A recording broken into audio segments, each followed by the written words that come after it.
Hello everyone. Good morning everyone. How's you all? Good. Okay beta. So welcome again to your science class. As you all know, in the yesterday's class we have been done the exercises A, B, C. The chapter 4. Chapter 4 is solids, liquid and gases. Okay. So chapter 4 आपके ठोस, तरल और gas जो है उनके बारे में हमने देखा था. सो इसमें ए बी सी एक्सरसाइज हमने कल की क्लास में कंप्लीट कर ली थी. Today we are going to do next exercise means question answers 1 and 2 also done in the yesterday's class. So today we are going to do next question answers of this chapter. Okay, so the exercises answer the on the page number 834.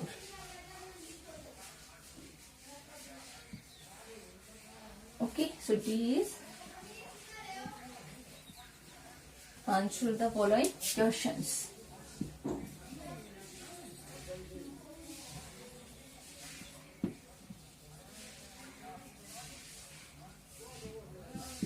Okay, so first question हमने complete कर लिया था और second भी. What is matter? Matter क्या होता है? First question था आपका. मैटर क्या होता है बेटा? कोई भी चीज जो क्या करती है, इसका द्रव्यमान होता है और जो स्पेस ऑक्यूपाई करती है. ओके, दैट हैज स्पेस, जो कि क्या करती है, स्पेस लेती है और उसका मास होता है, द्रव्यमान होता है, उसे हम कहते हैं मैटर, मीन्स पदार्थ कहते हैं.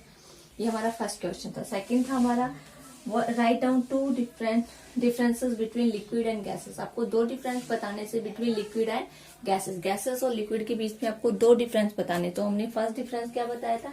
लिक्विड जो होते हैं उसमें क्या होता है, लिक्विड में इंटरमोलिकुलर स्पेस पाया जाता है बिटवीन द पार्टिकल्स. पार्टिकल्स होते हैं कणों के बीच में जो अंतराणविक बल पाया जाता है लिक्विड में. और गैसेस में क्या होता है, gases have large intermolecular space between the particles, कि उनके बीच में ज्यादा अंतराणविक जो जगह जो है वो ज्यादा पाई जाती है गैसेस में. ओके, सेकेंड हमने देखा था कि लिक्विड्स होते हैं उनकी डेफिनेट वॉल्यूम होता है but no have definite shape.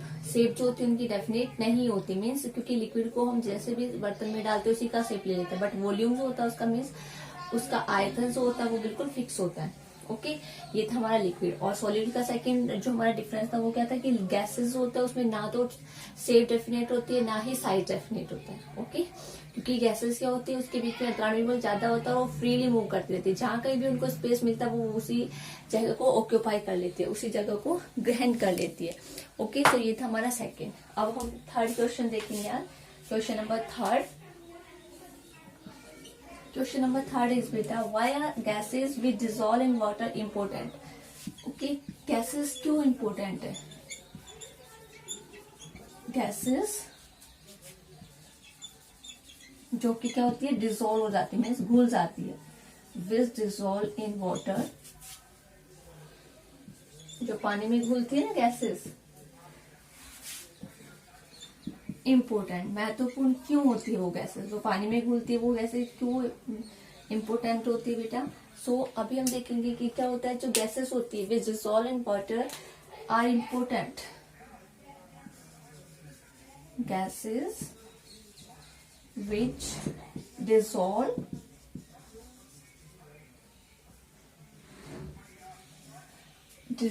in water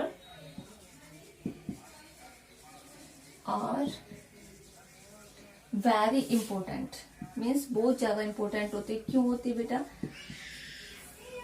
for किसके लिए क्यों होती है? क्योंकि कुछ प्लांट्स और एनिमल्स होते हैं वो कहाँ रहते हैं, पानी में रहते हैं. मीन्स एक्वाटिक प्लांट्स और एक्वाटिक एनिमल्स होते हैं वो ब्रीथ करने के लिए, अपनी फोटोसिंथेसिस की प्रोसेस के लिए प्लांट्स बाहर तो नहीं आ सकते क्योंकि वो कहाँ अपना लाइफ कहाँ सर्वाइव कर सकते हैं, पानी के अंदर ही कर सकते हैं. तो उन्हें वहां पे जैसे उनको गैस की भी, जैसे हम अर्थ पे रहते तो हमें प्रॉपर ब्रीथ के लिए गैस चाहिए, प्लांट्स को प्रॉपर फोटोसिंथेसिस की प्रोसेस के लिए गैस चाहिए, कार्बन डाइऑक्साइड हमें क्या चाहिए, ऑक्सीजन गैस चाहिए. तो इसी तरह एक्वाटिक प्लांट्स होते हैं जो पानी में रहते हैं, उन्हें भी प्रॉपर फंक्शनिंग के लिए क्या चाहिए, उन्हें भी प्रॉपर गैसेस पानी के अंदर ही चाहिए. तो इसलिए जो गैसेस पानी में डिसॉल्व होती है वो बहुत इंपॉर्टेंट होती है for the survival of animals and plants.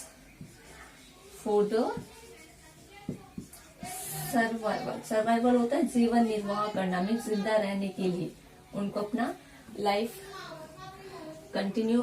Process होती है वो कंटिन्यू के लिए of survival of animals and plants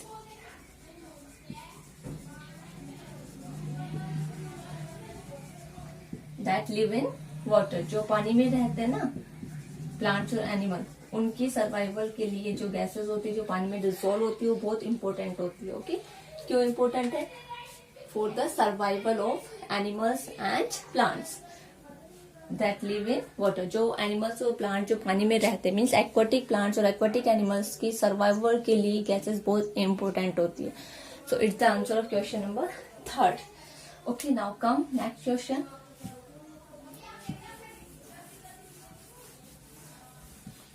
question number 4th, differentiate between melting and evaporation. Okay, so आपको क्या करना है, क्वेश्चन नंबर 4 में आपको मेल्टिंग एंड इवेपोरेशन के बीच में डिफरेंस बताना है। First is melting and second one is evaporation.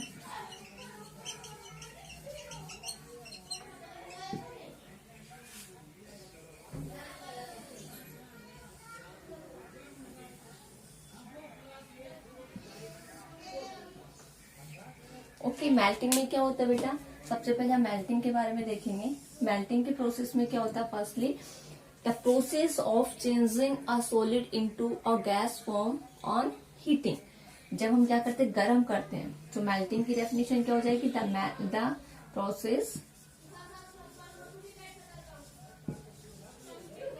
The process of changing a solid, एक सॉलिड का मीन्स एक ठोस का, इसमें चेंज होना into a liquid, into a liquid में ठोस का तरल में चेंज होना। कब चेंज होता है, ऑन हीटिंग, जब हम क्या करते हैं, गर्म करते हैं। ये प्रोसेस क्या कहलाते हैं, इज कॉल्ड मेल्टिंग। ये प्रोसेस हमारी क्या कहलाते हैं, मेल्टिंग मीन्स पिघलना।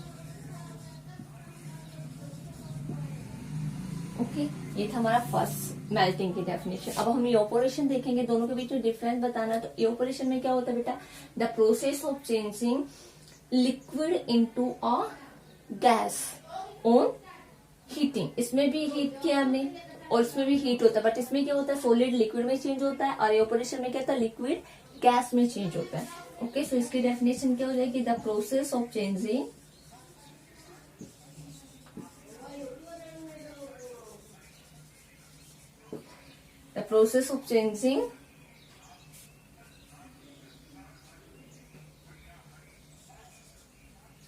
of a liquid into a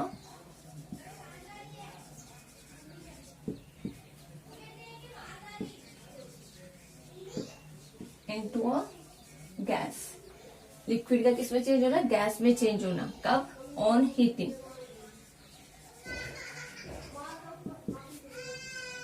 is called evaporation.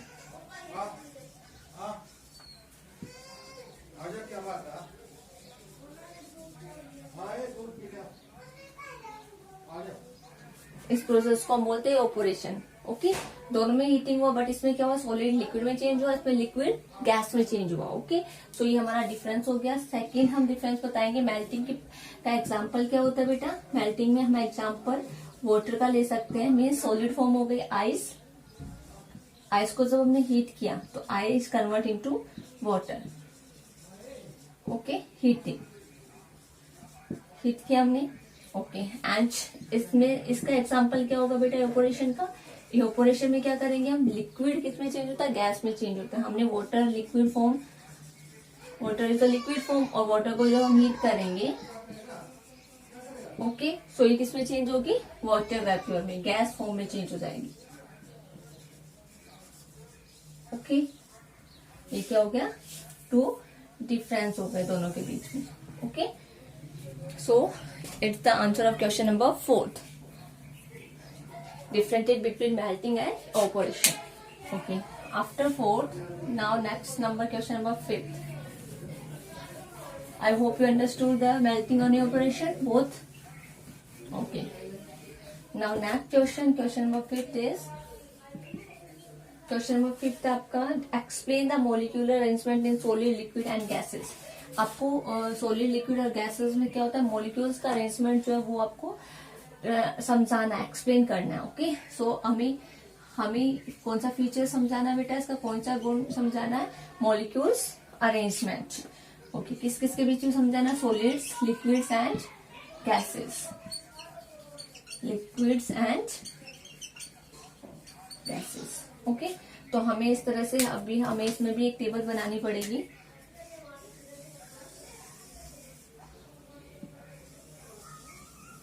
Okay, तो ये क्या हो गया हमारा? फीचर्स हो गया। And solids, liquids and gases. So हमें क्या बताना? Molecules arrangement, molecules arrangement. Okay, हमें क्या बताना? मॉलिक्यूल का अरेंजमेंट बताना है। तो सॉलिड में क्या होता है बेटा? Molecules are tightly packed. तो सॉलिड का क्या होता है? Molecules are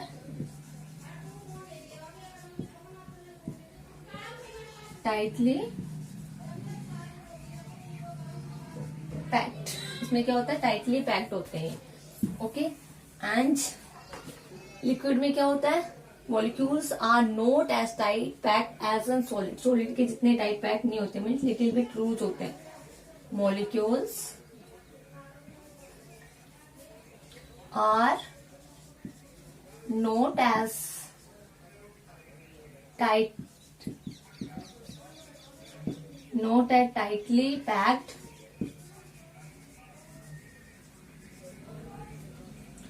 as in solids। Okay, जैसे सॉलिड में टाइटली पैक्ड होते हैं, इसके कंपेरिजन में क्या है? उसकी तरह इतने टाइटली पैक्ड नहीं होते हैं गैसेस, लिक्विड्स में।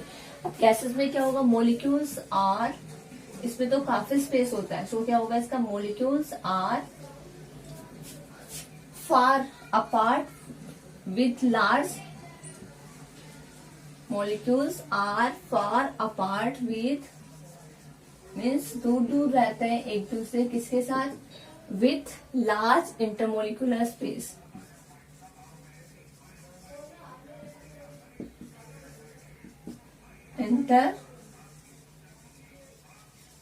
intermolecular space क्या होता है? ये एक दूसरे से मॉलिक्यूल्स, इसमें क्या होता है? अणु जो होते हैं एक दूसरे से क्या होते हैं?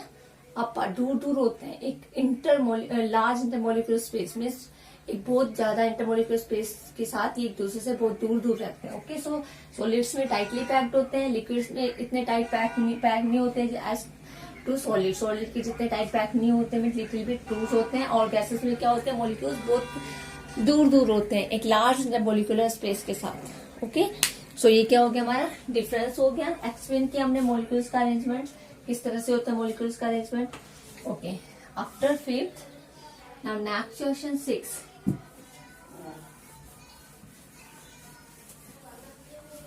क्वेश्चन नंबर 6 है हमारा बेटा, describe condensation on the basis of movement of molecules. हमें क्या करना है? डिस्क्राइब करना है कंडेंसेशन। मॉलिक्यूल्स का मूवमेंट जो होते हैं उसके अकॉर्डिंग हमें कंडेंसेशन को डिस्क्राइब करता है। तो कंडेंसेशन क्या होता है बेटा? कंडेंसेशन के प्रोसेस में क्या होता है? इसमें जो हमारी वाटर वेपर्स होती है, ओके, गैस फॉर्म जो होती है वो किसमें चेंज होती है? Into liquid form. Okay, condensation की प्रोसेस क्या होती है? The process of changing a gas into a liquid on cooling. में ठंडा करने पर गैस का अगेन लिक्विड में चेंज होना। ओके, गैस का लिक्विड में चेंज होना कूल करने पर। तो ये क्या हमारी कंडेंसेशन की डेफिनेशन। बट हमें क्या बताना है? इसको किस तरह डिस्क्राइब करना है? मूवमेंट ऑफ मॉलिक्यूल्स, मॉलिक्यूल्स के मूवमेंट के अकॉर्डिंग हमें इसे क्या करना है? डिस्क्राइब करना है। सो कंडेंसेशन, द प्रोसेस इन विच, इसमें क्या होगा? द प्रोसेस इन विच, जिसमें क्या होता है? मॉलिक्यूल्स ऑफ अ गैस, क्योंकि इसमें क्या होता है? गैस किसमें चेंज होता है? लिक्विड में। इसमें क्या होता है? मॉलिक्यूल्स के जो मॉलिक्यूल्स ऑफ अ गैस, जो गैस के अणु जो होते हैं, मॉलिक्यूल्स में अणु होता है, गैस के अणु क्या होते हैं? जब हम उसे कूल करते हैं तो स्लो डाउन, मीन्स धीरे हो जाते हैं। The process in which molecules of A gas slow down on cooling,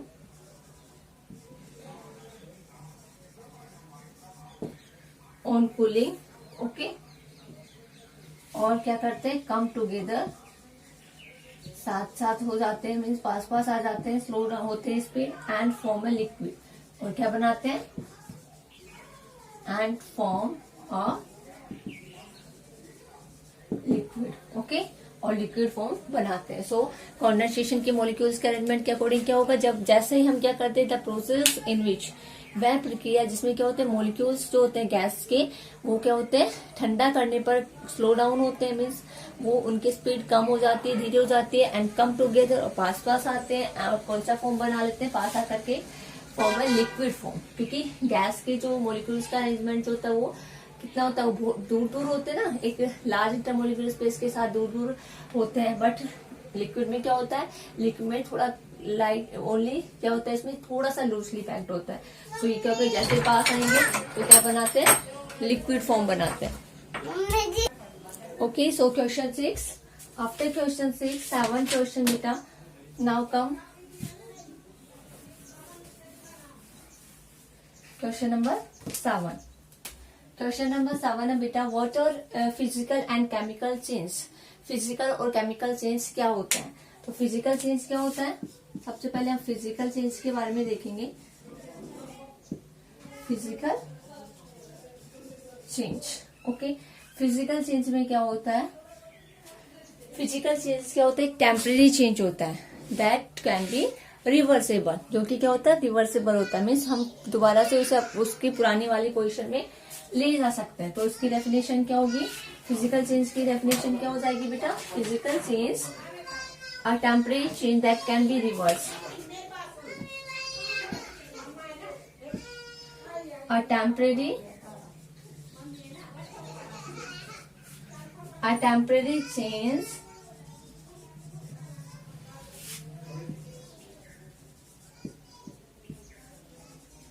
that can be reverse।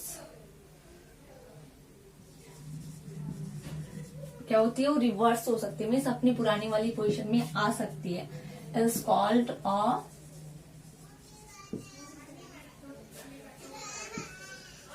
Physical, इसे हम क्या बोलेंगे, फिजिकल चेंज बोलेंगे, physical change, okay. And example for physical change is melting of ice, means बर्फ का पिघलना, but बर्फ के मेल्ट होने के बाद दोबारा हम उसे आइस बना सकते हैं, melting of ice, okay. So it's example of physical change, okay. अब हमें इसमें फिजिकल और केमिकल दोनों पूछे थे, ये तो थे हमारा फिजिकल चेंज, ओके। अब हम देखेंगे कि हमारा केमिकल चेंज क्या होता है बेटा। केमिकल चेंज, अब हम रासायनिक जो होता था हमारा ओनली फॉर्म चेंज होना, इसमें होगा रासायनिक परिवर्तन, मतलब रिएक्शन होती है, उससे क्या होता है, एक न्यू सब्सटेंस ओके हमें मिलता है। तो केमिकल चेंज में क्या होगा, a temporary change that, sorry a permanent change, इसमें क्या होगा, a permanent change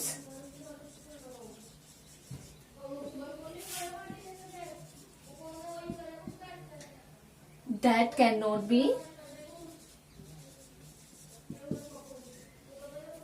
cannot be reversed, जो कि रिवर्स नहीं होता, मीन्स दोबारा अपनी पुरानी वाली पोजीशन में नहीं आता है, उसमें क्या होता है, एक न्यू सब्सटेंस हमें मिलता है, is called a chemical change. ऐसे चेंज को हम क्या बोलते हैं, केमिकल चेंज बोलते हैं, मीन्स रासायनिक परिवर्तन बोलते हैं, ओके। सो ये क्या, इसका एग्जाम्पल क्या होगा बेटा, example for chemical change is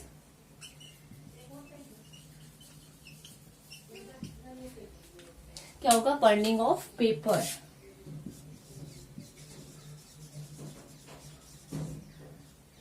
burning of paper means paper का जलना। पेपर का जलने से क्या होता है बेटा, एक रिएक्शन होती है, उससे हमें एक नया सब्सटेंस मिलता है। तो हम पेपर को जलाने के बाद दोबारा से पेपर बना सकते हैं, नहीं बना सकते ना, तो it's a example of chemical change. So अभी आपको क्या करना है, ये आपका फिजिकल चेंज हो गया। So your exercises, the exercise complete बेटा, okay. So now you today you do the questions 1 to 7, okay, question answer 1 to 7 in your fair notebook and learn also beta, okay, so आपको वो video अच्छे से देखना है, हर एक questions को अच्छे से समझना है, आंसर को अच्छे से देखना है, and after that if you have any queries, so okay, you come in your live class and ask your queries बेटा. Thank you.